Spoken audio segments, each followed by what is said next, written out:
What we're going to look at now is something more aligned to Olympic planning or individual sports. So that might be things like athletics or swimming, for example. So this widget, being more for individual sports, has been designed to be a lot more individual athlete facing. So right from the top, we have our athlete selector and our date period that we want to look at.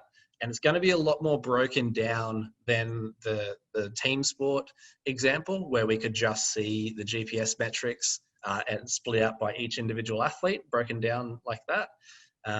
This one's going to be more looking at different types of data, all for the same athlete. So again, very similar to the previous one, where we can see the different competition phases or S&C phases. So we got the strength phases here, as well as the general training phases, different intensities, and upcoming competition. As we scroll further down, so having multiple periodization widgets in the same dashboard can be quite handy to have. So rather than just tying it all in together and having quite messy, I've found with some of the workflows I've built that if you split it out, you can really focus on things that are important and tie together well, and then look at other things in another widget separately.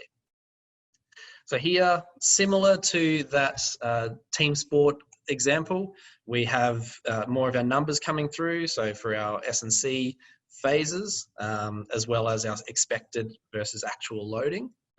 So we can start to see that there. And then like you would any other dashboard, you can start to tie in other widgets. So we have a time series chart here with some bars and areas. Now, like I said, it's all well and good to see these here, these values, and you can start to tie them in with the different phases and see how they tie together in the timeline. But sometimes it's hard to beat a good old trusty time series chart, where you can see the bars and compare to the day-to-day. So yeah, your dashboards don't just have to be this widget. I highly encourage to tie them in with other types of visualizations as well, when necessary.